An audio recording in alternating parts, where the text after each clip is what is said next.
अस्सलाम वालेकुम dear students, कैसे हैं आप सब। बेटा आज का जो टॉपिक हम लोग डिस्कस करने लगे हैं वो है रेडियो एक्टिव आइसोटॉप।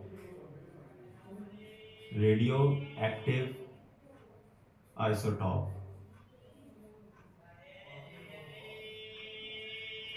आप लोगों को अगर लास्ट वाला टॉपिक बेटा याद हो तो उसमें हमने आइसोटॉप्स एंड इट्स मैसेज को डिस्कस किया था। आइसोटॉप होते क्या हैं और उनके मैसेज कैसे डिफरेंस होते हैं। हम लोगों ने कहा था बेटा कि एक जो आइसोटॉप होता है उसके अंदर प्रोटॉन और इलेक्ट्रॉन न्यूट्रल एटम के अंदर सेम होते हैं, जबकि न्यूट्रॉन्स की तादाद डिफर कर सकती है, न्यूट्रॉन्स की तादाद डिफरेंट हो सकती है। जब न्यूट्रॉन की तादाद डिफरेंट होती है, न्यूट्रॉन चेंज होते हैं किसी भी एटम के अंदर, तो वो आपस में आइसोटॉप बन जाते हैं। न्यूट्रॉन के चेंज होने से मास नंबर चेंज हो जाता है, जबकि प्रोटॉन जो है हमारे पास सेम रह रहा होता है, तो प्रोटॉन जो है सेम रहने की वजह से एटॉमिक नंबर सेम रहता है। जैसे हम लोगों ने डिस्कस किया था जो हाइड्रोजन है इसके तीन आइसोटॉप्स हैं, ठीक है। कौन कौन से तीन आइसोटॉप हम लोगों ने डिस्कस किए थे हाइड्रोजन के। एक हाइड्रोजन का नाम प्रोटियम था, दूसरे का नाम ड्यूटेरियम था और तीसरे का नाम ट्रिटियम था। ये तीन आइसोटॉप हाइड्रोजन के डिस्कस किए थे। इसका एटॉमिक नंबर 1, इसका एटॉमिक नंबर 1, इसका एटॉमिक नंबर 1, इसका मास नंबर 1, इसका मास नंबर 2 और इसका मास नंबर 3। ये तीन हम लोगों ने डिस्कस किए थे। अब हमने कहा था कि जो ये हाइड्रोजन है इसका एटॉमिक नंबर क्या है, 1 है। Z इज इक्वल टू इसका क्या है 1, यानी एटॉमिक नंबर इसका 1 है, जो कि इसके प्रोटॉन की तादाद को रिप्रेजेंट करता है। इसके अंदर प्रोटॉन जो है वो एक होता है, इसके अंदर भी प्रोटॉन एक है, इसके अंदर भी प्रोटॉन एक है, इसके अंदर भी प्रोटॉन एक है। जबकि इनके अंदर न्यूट्रॉन्स की तादाद डिफर करती है। अगर बेटा हम यहाँ पर लिखें इसके अंदर प्रोटॉन कितने हैं, इसके अंदर प्रोटॉन एक है, इसके अंदर भी प्रोटॉन कितने हैं, एक है, और इसके अंदर भी प्रोटॉन कितने हैं, एक ही है, ठीक है। जबकि इसके अंदर न्यूट्रॉन की जो तादाद है वो कितनी है, 0 है। इसके अंदर न्यूट्रॉन कितने हैं, एक है, और इसके अंदर न्यूट्रॉन कितने हैं, 2 हैं, ठीक है। 2 और 1 मिलकर 3 बन जाते हैं, जो कि इसका मास नंबर होता है। आप लोगों को पता है मास नंबर किसको बोलते हैं, सम ऑफ प्रोटॉन एंड न्यूट्रॉन। किसी भी एटम के न्यूक्लियस में जो प्रोटॉन होते हैं और न्यूट्रॉन होते हैं उसको हम कंसीडर करते हैं मास नंबर, ठीक है। तो ये हमारे पास तीनों आइसोटॉप हैं। किसके आइसोटॉप हैं, तीनों आइसोटॉप हमें पता है हाइड्रोजन के हैं। पहले के नाम प्रोटियम है, दूसरे का नाम ड्यूटेरियम है और तीसरे का नाम ट्रिटियम है। फर्स्ट वाले प्रोटियम को हम हाइड्रोजन भी कहते हैं। अब बेटा ये हमारे पास जो हाइड्रोजन के आइसोटॉप है, आज हम डिस्कस कर रहे हैं basically topic radio active isotope. तो याद रखना है बेटा हमारे पास तीनों आइसोटॉप जो होते हैं इन सब की जो केमिकल प्रॉपर्टीज हैं, ये हम लोगों ने लास्ट टॉपिक में डिस्कस किया था कि इनकी जो केमिकल प्रॉपर्टीज होती हैं तमाम के तमाम आइसोटॉप की, वो केमिकल प्रॉपर्टीज क्या होती हैं, वो सेम होती हैं, ठीक है। इसकी भी केमिकल प्रॉपर्टी, इसकी भी केमिकल प्रॉपर्टी, इसकी भी केमिकल प्रॉपर्टी, जो कि इलेक्ट्रॉनिक कन्फिग्रेशन पर डिपेंड करती है, नंबर ऑफ इलेक्ट्रॉन्स पर डिपेंड करती है। तो तीनों के अंदर नंबर ऑफ इलेक्ट्रॉन्स क्या सेम है। इसके अंदर भी इलेक्ट्रॉन जो है वो एक है, इसके अंदर भी इलेक्ट्रॉन जो है एक है, और इसके अंदर भी इलेक्ट्रॉन जो है वो एक ही है। तो इलेक्ट्रॉनिक कन्फिग्रेशन की बेसिस पर जो है तो केमिकल प्रॉपर्टीज होती हैं जो कि सेम है। जबकि इनकी जो फिजिकल प्रॉपर्टीज हैं, यानी इसका जो मास नंबर है वो क्या है, डिफरेंट है, जिसकी वजह से इनकी फिजिकल प्रॉपर्टीज क्या होती हैं बेटा, वो डिफर करती हैं, वो डिफरेंट होती हैं। ये बात हम लोगों को पता है। अब बेटा कुछ ऐसे आइसोटॉप्स होते हैं जिनके न्यूक्लियस जो है ना वो अनस्टेबल होते हैं। सम आइसोटॉप आप लोगों को याद रखना है, कुछ ऐसे आइसोटॉप होते हैं जिनके पास जो न्यूक्लियस होता है ना वो न्यूक्लियस क्या होता है, अनस्टेबल होता है। ये बात आप लोगों ने यहाँ पर इस टॉपिक के लिहाज से बहुत इंपॉर्टेंट है, रेडियो एक्टिव आइसोटॉप के लिहाज से। कुछ ऐसे आइसोटॉप या कुछ ऐसे एलिमेंट्स होते हैं जिनका न्यूक्लियस क्या होता है, अनस्टेबल होता है। अब न्यूक्लियस अनस्टेबल क्यों क्यों होता है, क्योंकि उनके पास जो है ये जो प्रोटॉन और न्यूट्रॉन है इनकी तादाद जो है वो डिफरेंट कर रही होती है, मतलब कि आपस में सेम नहीं होती, ठीक है। तो इनकी ये जो डिफरेंस है तादाद के अंदर न्यूट्रॉन और प्रोटॉन, यानी कि आप कह लें इम्बैलेंस, ठीक है। किस चीज के अंदर इम्बैलेंस है, इनके पास प्रोटॉन और न्यूट्रॉन के अंदर इम्बैलेंस है। तो जब प्रोटॉन और न्यूट्रॉन के अंदर इम्बैलेंस होता है ना तो उसकी वजह से किसी भी एटम का न्यूक्लियस क्या हो जाता है, अनस्टेबल हो जाता है। तो एटम का न्यूक्लियस जब अनस्टेबल होगा तो वो क्या करता है, वो रेडियो एक्टिव आइसोटॉप बन जाता है, ठीक है। आप लोगों ने बेटा याद रखना है कुछ ऐसे आइसोटॉप्स होते हैं जिनका न्यूक्लियस क्या है, अनस्टेबल है। अब न्यूक्लियस अनस्टेबल क्यों होता है, क्योंकि इम्बैलेंस है किसका, प्रोटॉन और न्यूट्रॉन का। अगर आप इसमें देखें प्रोटियम जो हमारे पास ट्रिटियम है, ठीक है, तीसरा आइसोटोप को नाम हम क्या देते हैं, ट्रिटियम। इस ट्रीटियम वाले में प्रोटॉन और न्यूट्रॉन इन दोनों का क्या है, इम्बैलेंस है, मतलब कि ये बराबर नहीं है, ठीक है, ज्यादा इम्बैलेंस है। एक जो है 2 न्यूट्रॉन है इसके पास और 1 प्रोटॉन है, तो ये इम्बैलेंस होने की वजह से ये हमारा जो ट्रीटियम वाला आइसोटोप है, आप लोगों ने याद रखना है, हाइड्रोजन का जो ट्रीटियम वाला आइसोटोप है ये क्या करता है, ये एमिट करता है, किस चीज को एमिट करता है, एनर्जी को एमिट करता है। अब वो एनर्जी किस फॉर्म में एमिट करता है, रेडिएशंस की फॉर्म में एमिट करता है,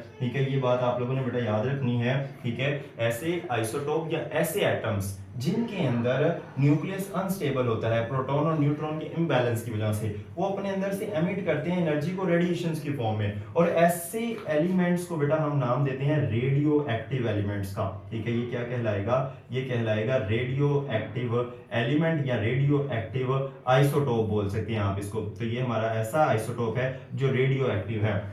तो बेटा आप लोगों ने याद रखना है ये प्रोसेस कहलाता है रेडियो एक्टिविटी, ठीक है। रेडियो एक्टिविटी क्या होता है, जब कोई आइसोटोप अपने अंदर से एमिट करता है रेडिएशंस, ठीक है, कोई आइसोटोप है, कोई एलिमेंट है, वो क्या कर रहा है, एमिट कर रहा है, किस चीज को एमिट कर रहा है, रेडिएशंस को एमिट कर रहा है। तो ये जो एमिटिंग ऑफ रेडिएशन है इस प्रोसेस को नाम दिया जाता है रेडियो एक्टिविटी। तो यही हमारा टॉपिक है बेसिकली, रेडियो एक्टिव आइसोटोप, ठीक है। ऐसे एलिमेंट्स जिनका न्यूक्लियस अनस्टेबल होता है वो अपने अंदर से रेडिएशंस को निकालते हैं, एनर्जी को खारिज करते हैं, और ये प्रोसेस कहलाता है रेडियो एक्टिविटी। और जो आइसोटोप अपने अंदर से रेडिएशन निकाल रहा है वो आइसोटोप क्या कहलाता है, रेडियो एक्टिव आइसोटोप कहलाता है। अब बेसिकली ये होता क्या है, जब कोई आइसोटोप अपने अंदर से एनर्जी खारिज करता है, रेडिएशन निकालता है ना, तो उस प्रोसेस की मदद से वो रेडियो एक्टिव डिके करता है। वो क्या करता है बेटा, वो रेडियो एक्टिव डिके करता है। अब रेडियो एक्टिव डिके किसको बोलते हैं, ठीक है। अब ऐसा आइसोटोप, ठीक है, कोई भी आइसोटोप है जो क्या है, वो रेडियो एक्टिव है, वो क्या है बेटा, वो रेडियो एक्टिव है। जब ये आइसोटोप एमिट करेगा, ठीक है, क्या करेगा, एमिट करेगा रेडिएशंस, तो ये जो आइसोटोप होगा ना ब्रेक हो जाएगा, एमिट करने के बाद आफ्टर क्या होगा, ठीक है, ये ब्रेक हो जाएगा, ठीक है, किसके अंदर ब्रेक हो जाएगा, इनटू न्यू एलिमेंट, ठीक है, किसी नई एलिमेंट के अंदर ये टूट जाएगा। अब ये जो नया एलिमेंट बनेगा, हो सकता है कि ये एलिमेंट भी जो है अनस्टेबल हो, या हो सकता है ये स्टेबल हो, ठीक है, अनस्टेबल भी हो सकता है और स्टेबल भी हो सकता है। मतलब क्या है कि एक ऐसा एलिमेंट जिसका न्यूक्लियस अनस्टेबल है और वो अपने अंदर से रेडिएशंस को निकालता है, तो जब वो एटम, वो एलिमेंट, वो आइसोटोप जो कि अनस्टेबल है अपने अंदर से रेडिएशंस को निकालेगा, तो रेडिएशंस को निकालने के बाद वो टूट जाएगा, डिसइंटीग्रेट हो जाएगा, ब्रेक डाउन हो जाएगा एक नए एलिमेंट के अंदर, और वो जो नया एलिमेंट बनेगा हो सकता है वो स्टेबल हो और हो सकता है वो अनस्टेबल हो, वो भी अपने अंदर से रेडिएशंस निकालता हो, कुछ भी पॉसिबिलिटी हो सकती है। जैसे हमारे पास एक आइसोटोप है, रेडियो एक्टिव आइसोटोप यूरेनियम,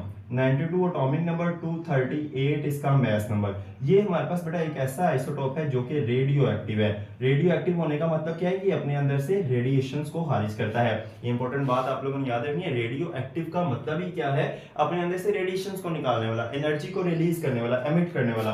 तो यूरेनियम जब हो, इसका न्यूक्लियस अनस्टेबल है, ये रेडियो एक्टिव है, अपने अंदर से रेडिएशन निकालता है, तो ये अपने अंदर से जब रेडिएशन निकालता है तो एनर्जी को रिलीज करने के बाद ये चेंज हो जाता है, किसके अंदर चेंज हो जाता है, थोरियम के अंदर। एक एलिमेंट है जिसका नाम है थोरियम, ठीक है, इसका एटॉमिक नंबर 90 और 234, ठीक है, और साथ में क्या रिलीज होती है, एनर्जी रिलीज होती है। इसका नाम याद रखना है बेटा आप लोगों ने, इसका नाम क्या है, यूरेनियम, और इसका नाम क्या है, थोरियम। ये बेटा आपके पास है यूरेनियम।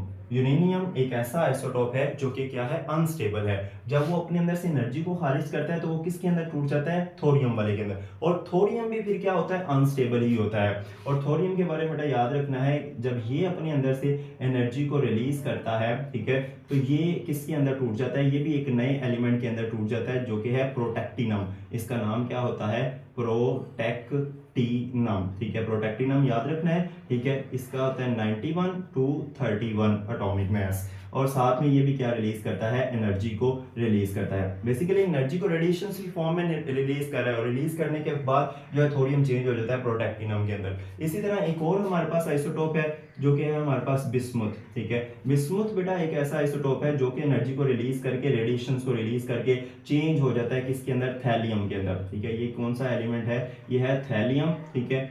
और साथ में ये भी क्या रिलीज करता है, एनर्जी को रिलीज करता है। तो बेसिकली हम टॉपिक क्या पढ़ रहे हैं, हम टॉपिक पढ़ रहे हैं रेडियो एक्टिव आइसोटोप। ऐसे आइसोटोप, ऐसे एटम्स ऑफ द एलिमेंट जिनका एटॉमिक नंबर जिनका जो है न्यूक्लियस अनस्टेबल होगा, वो अपने अंदर से रेडिएशंस को खारिज करेंगे, और जब वो अपने अंदर से रेडिएशंस को खारिज करेंगे तो वो टूट जाएंगे एक नए एलिमेंट के अंदर, और इस प्रोसेस को हम नाम देते हैं रेडियो एक्टिव डिके का। रेडिएशंस को खारिज करके डिके हो जाना, ब्रेक हो जाना, टूट जाना एक नए एलिमेंट के अंदर। वहां समझ लग रही है आप लोगों को? ठीक है, ये चीज आप लोगों ने इस टॉपिक में बड़ी इंपॉर्टेंट है, अच्छे से समझनी है। What is radio active decay? कोई भी एलिमेंट जिसका न्यूक्लियस अनस्टेबल है वो रेडियो एक्टिव आइसोटोप है। जब वो रेडियो एक्टिव आइसोटोप है, वो अपने अंदर से रेडिएशंस को खारिज करेगा, रेडिएशंस निकलेंगी।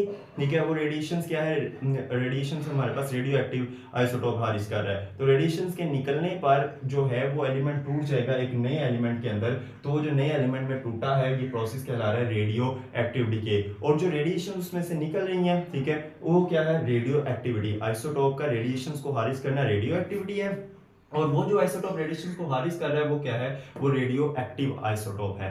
तो तीन टर्म्स मोस्ट इंपॉर्टेंट है इस टॉपिक में। What is radio active isotope? Radio active isotope होता क्या है? What is radio activity? Radio activity क्या है? And what is radio active decay? Radio active decay क्या है? ठीक है, तीनों चीजें आपको शॉर्ट क्वेश्चन में पूछी जा सकती हैं, और लॉन्ग में आपको जो है नोट आ सकता है, right a note on radio active isotope. ठीक है, तो ये आप लोग पूरा टॉपिक उसमें अच्छे से करेंगे। मोस्ट इंपॉर्टेंट थिंग इसके अंदर ये रिएक्शन है। ठीक है, ये रिएक्शन आपको आने चाहिए, इनका एटॉमिक नंबर आपको याद होना चाहिए, मैस नंबर याद होना चाहिए, सिंबल्स याद होने चाहिए। ठीक है, एनर्जी सभी रिलीज करेंगे। ठीक है, नाम इनके याद होने चाहिए। और आपको पता है ना कि हम लोग ये जो सबस्क्रिप्ट के अंदर लिखते हैं, ठीक है, ये क्या होता है, एटॉमिक नंबर होता है, और जो सुपरस्क्रिप्ट में लिखते हैं वो क्या होता है, मैस नंबर होता है। ये सारी बातें आप लोगों ने माइंड में रखनी है और इस टॉपिक को अच्छे से रेडी करना है। इंपॉर्टेंट टॉपिक है। टॉपिक क्या है बेटा, हमारा रेडियो एक्टिव आइसोटोप। इसमें अगर आप लोगों को कोई कंफ्यूजन हो, कोई क्वेश्चन हो, तो आप मुझसे कमेंट सेक्शन में पूछ सकते हैं। Thank you so much. अल्लाह हाफिज़।